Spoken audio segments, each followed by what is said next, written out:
So I've just got a present from Klaus. Klaus is a guy who lives about half an hour's drive from here, but he comes down here all the time because he's a local hunter and he's raising a whole lot of quail that they hunt in the hunting season. And I chat with him pretty often. And he just came to me today with a gift. And so I want to show it to you guys here. Basically, you can see the top of it here already. The thing weighs a ton, so it's not easy to lift up. But it is a full Maniphesto logo in iron, solid sheet of iron, as you can see, which is going to go up on the building outside because I told him we're going to be here for a long time. And I was thinking of getting some kind of sign done that was going to last. And so he just got that made for me. Really, really nice of Klaus to do that. So thank you very much, Klaus.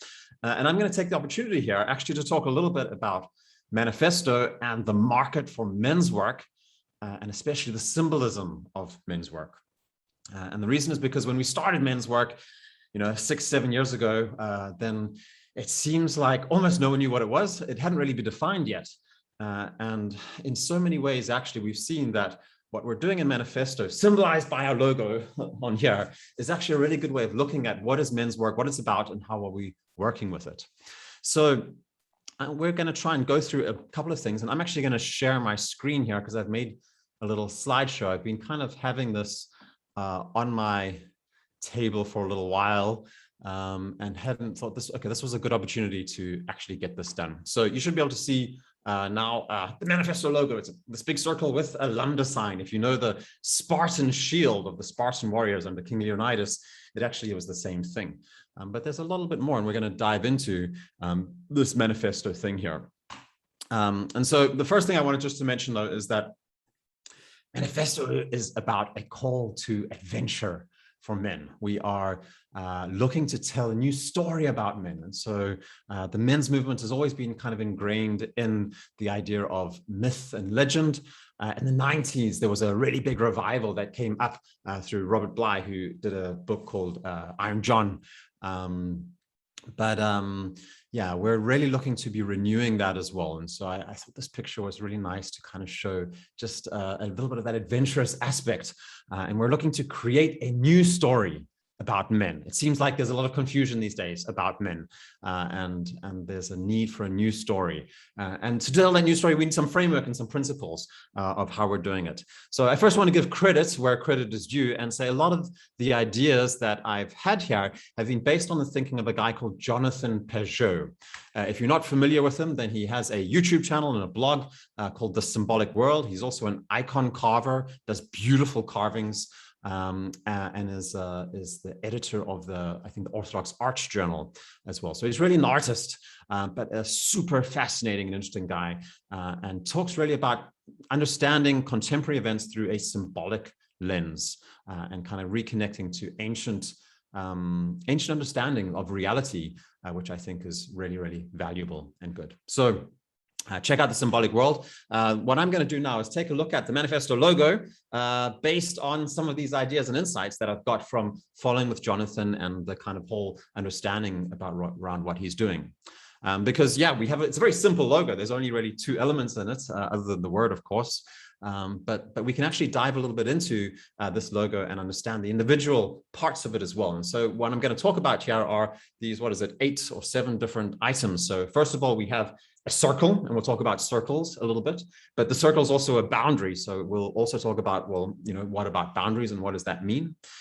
Most of the logo is white space. It's the space in between the figures and the shapes, and that's a vital part of human understanding as well, this white space. So how do we understand white space as well, and that kind of space in between in the men's movement? We'll talk about the hierarchy, because that's of course what this reverse V shape is, or the lambda symbol. The hierarchy has a left and a right side, so we'll also talk about, what does that mean?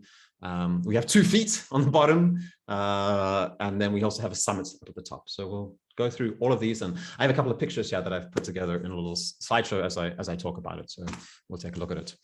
So the first one, of course, is the circle. The circle is the fundamental shape that we've used right since the beginning when we've been working with Maniphesto.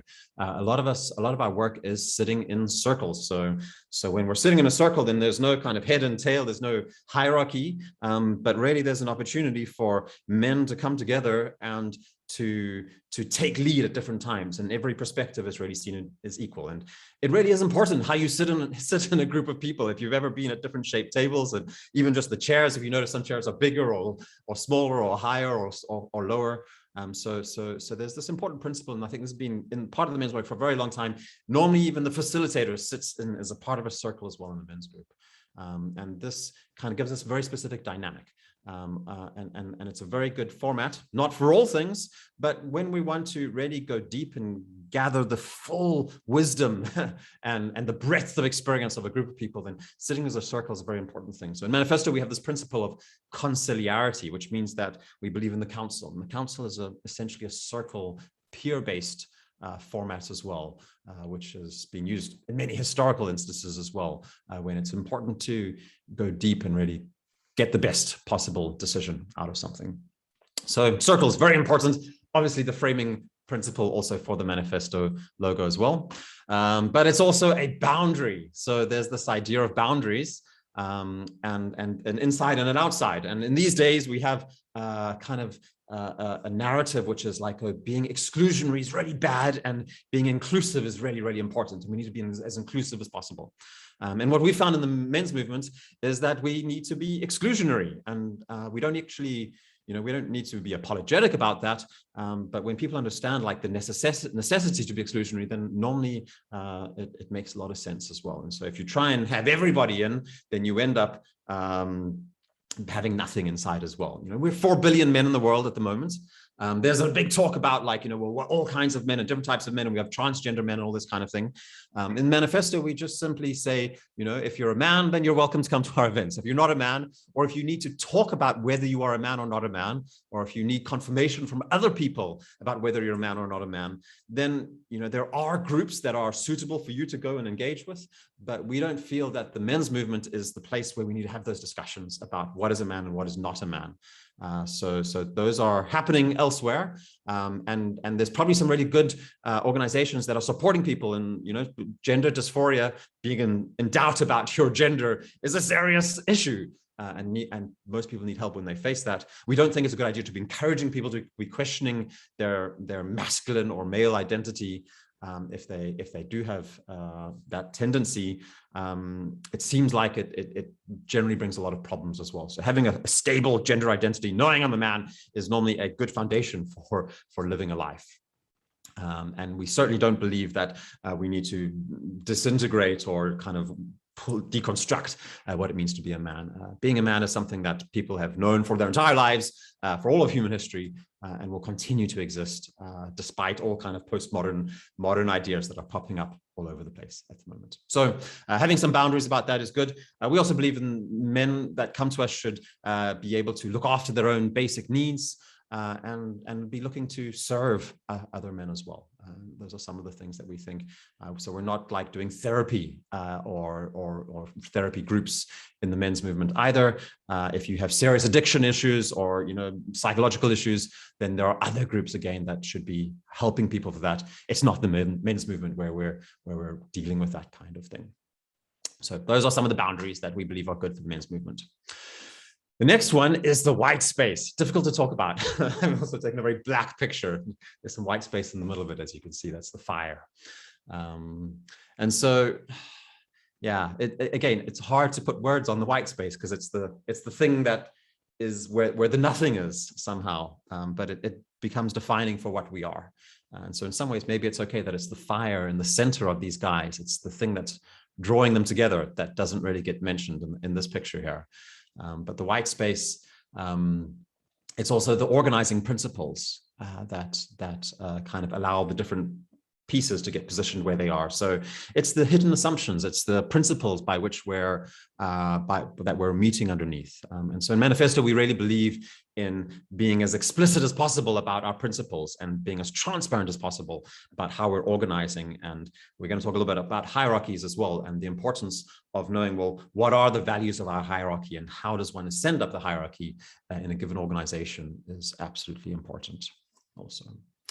So yeah, that takes us to hierarchy, of course. So again, hierarchy, just as exclusiveness, is sometimes a little bit politically incorrect or frowned upon in our society, but we really believe that hierarchy is fundamentally masculine. It doesn't mean that women don't have hierarchies as well. Of course they do. But the feminine is often seen more as the circular or the horizontal, then the masculine is the vertical.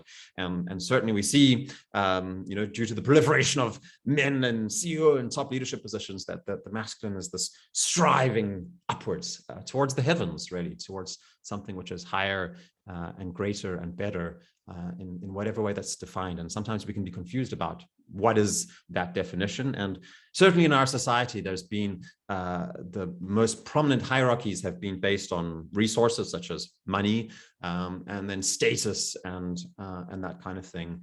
And we can see that, we believe we live in some of the most meritocratic societies in the world, especially in the West today.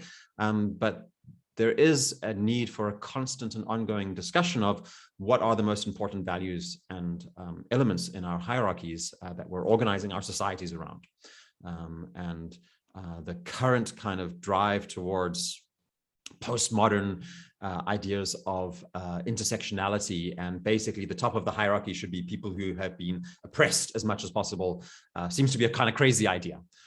It doesn't seem to be productive at all, basically just taking the things that are the most on the outside and down at the bottom and putting them right at the top. So of course there's a Christian idea that flips the hierarchy. And so in some ways, I think this kind of woke agenda is a misconstrued Christianity in reality, that's kind of been warped out of recognition somehow and seems to be not working so well. But coming from that really a compassionate place of wanting to do what's right, but I think, still having these fundamental principles of meritocracy is important. And so having these discussions about, well, what is at the top of our agenda, I think is the most important thing as well. And sometimes power is just seen as the most important thing, and the political becomes the existential when we don't have a deeper foundation of philosophy and religion and spirituality to stand on as well. And so politics ends up being these groups of people, half wrong, half right, kind of just discussing with each other and fighting it out over politics and having to use increasingly dirty tactics or just entertain people as well, as we're seeing in a lot of politics these days. So that leads us to the two parts of the politics as well, which is left and right, because we have this hierarchy and we have two paths up to the summit. And so the two paths can be seen as the masculine and the feminine. It can be also progressive or conservative. It's order or chaos, socialism and capitalism, as I have in the picture here. There's also an Eastern versus a Western approach to things as well, which are all things that we talk a lot about in Maniphesto and look at a lot. So finding ways of holding these two paths together and being able to bring them together into the same hierarchy is a very, very important thing as well. Of course, Western democracies do this fairly successfully, but often in a very antagonistic and polarizing way, especially if we look at American politics increasingly since, the Bill Clinton years or something like that. But in general, kind of what are the overarching principles that can bring these two sides together and foster constructive discussion between the two of them and being able to hold that. And that's something that we really have noticed, first of all, is easier to do in men's work for some reason, often because the peacocking and the kind of showing off for younger guys, especially in front of women, doesn't happen when you're in male-only groups. It's amazing the amount of disagreement and respect we can hold in these kind of male-only groups. And then take that out to mixed groups as well. We really believe that men's work isn't a goal in itself, but we can train some of the aspects of being masculine, strong, resilient, and also able to hold complexity in our minds when we're in these men's groups. So that's a lot of what we're trying to do, actually, to bring these things together, or at least to create a space where they can meet each other and be understood better as well. So yeah, hierarchies, left and right. And then the other part of the hierarchy, of course, is that it has 2 feet. And so, yeah, the picture here is Dwayne Johnson, The Rock, who stands very stable. But that's really, I think, an essential part of also, having these 2 sides, is that we need to dig down and understand, like, well, where are things coming from? Where are the origins of things? And that's been an essential part of the men's movement, is looking back at history, back to the earliest examples of history, of human history as well, and understanding where things come from. And that gives us a stability and a strength to be able to stand firm as we're heading into a new era of the digital, which is more and more scary and more destructive and more chaotic. We need to know and understand the things, especially that we're organically connected to, our nation, our family. If we're involved in some kind of activity, then we need to know, if I consider myself to be like, a liberal, or if I'm a Marxist or something like that, then I really need to understand the roots of where these things come from, and also understand the roots of where the other people I'm coming from, whatever it is, a system of belief that I'm engaging in, or a community that I'm engaging in, is important to kind of get into. Yeah, so that's what gives us a stability to stand firm, not just in, it's great seeing a strong man who can stand firm in a physical way, but we need to do this both mentally and spiritually as well. The next thing is the idea of a summit. So this is Jonathan Peugeot's a great way of talking about this, where he just, we naturally know that upwards is good somehow, and we strive upwards as well. I've used that term several times already in this talk. So as we're bringing together men in Maniphesto, at least, and in the men's movement, who have all kinds of different ideas, we have Buddhists and Zoroastrians and Christians, and all these different belief systems, we come together, then it can be very difficult to agree what is the top of that hierarchy. We can get all fluffy and just say, oh, it's love or something like that. But that can also be difficult when we try and define, well, what does that actually mean? And so we're also not relativists, though. We don't believe that, oh, well, all answers are just as good. There's many roads to Rome or something like that, so we just take everything. And but we actually have discussions about that. And the thing that I think that we can agree on is at the top of that hierarchy, and especially appropriate for the men's movement, I think, is the idea of silence, stillness, listening. And so I took this picture of a guy sitting on a hilltop, overlooking a cliff, and a bright light shining, because that's the experience that I think a lot of us have in the men's movement, where it really works, is that when it works is that you reach those points of ascent and summiting and seeing a light, and that light can't always be expressed in words, but it's something that touches in your heart and that you take with you. And then often it's something that then gets integrated into a fellowship and actual relationships with other people that you can take into all your other relationships with your life as well. But that actually causes transformation. So that those experiences, those insights, those revelations, I would call it, that can cause transformation. So men's work is essentially spiritual work. And it is that silence at the top often where the real value can come in, when we dare to be together and to be silent and still, and not having the left and the right going at each other constantly. So important to have that space together as well. So yeah, that's very much the elements of the Maniphesto logo that I wanted to put out there as a little video on the day of our getting our beautiful big sign, which for people who come to visit here at the Maniphesto headquarters will hopefully see up outside the building. When we get to hang it up there. Maybe we have a group of guys coming from one of our groups just in, I think, 8 days from now. So maybe we'll get them to help us put it up there, so I don't have to do it myself. But yeah, that was it. A circle of us sitting in a fundamental group of circles, having a boundary of knowing what's inside, what's outside. That creates a lot of safety as well. Being aware of the white space, knowing that there are hierarchies. Hierarchies exist everywhere we go. We naturally, as human beings, value some things more than others, and that's what creates all action and movement in the world. And so being able to be explicit about our hierarchies is what's important. Realizing that there's always a left and a right side, and so there's a right-hand path, left-hand path, and we can, most conflicts are just based on a lack of understanding of how the shared vision is sometimes not yeah, there's a shared vision, but the paths are different. And so if we can see the other's path and agree on the destination, then that can help us to resolve a lot of issues that we're seeing, especially in politics these days as well.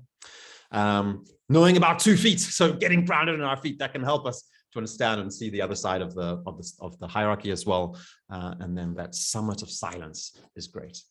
Because the last picture that I took in here, this is Aragorn obviously facing the forces of Mordor at the gates of Barad-dûr, and a moment of putting it all out on the line and stepping over the cliff somehow in belief of what's right.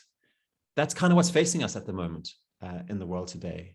Aragorn, I've just been rereading this book, The Lord of the Rings, and in case you didn't recognize the picture, then what really strikes me is just the certainty, the trust of the characters, and especially Aragorn and Gandalf, and not so concerned about their own well-being, about their own needs, but really doing what's right, doing what's needed, doing what is of service to others, and I think Aragorn is the Return of the King is the third book.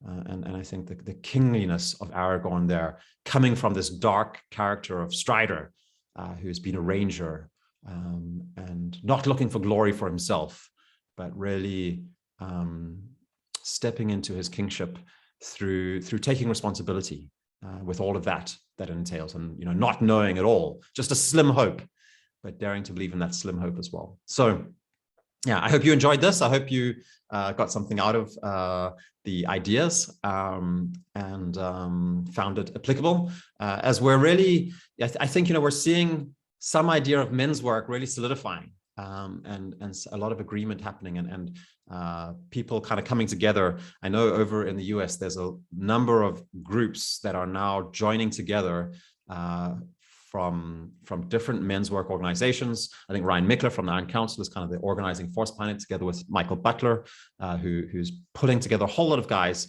And we're looking at seeing some bigger gatherings over there, as well as what's happening here in Europe. And there's a good connection between us as well. So pretty exciting to see things coming together, and men's work is really becoming a thing where, we're creating a market and an understanding and a philosophy and a framework for men to be not only just, achieving their own goals and reaching their own desires and creating more meaningful lives for themselves, but also living lives of service and purpose that is contributing to, helping us to navigate a very difficult step as a society, as we're doing at the moment, as we're moving into this kind of new digital era where things are getting very different very, very quickly as well. So yeah. Very good to be able to share. Please give us your comments in the section below, and looking forward to continuing the conversation.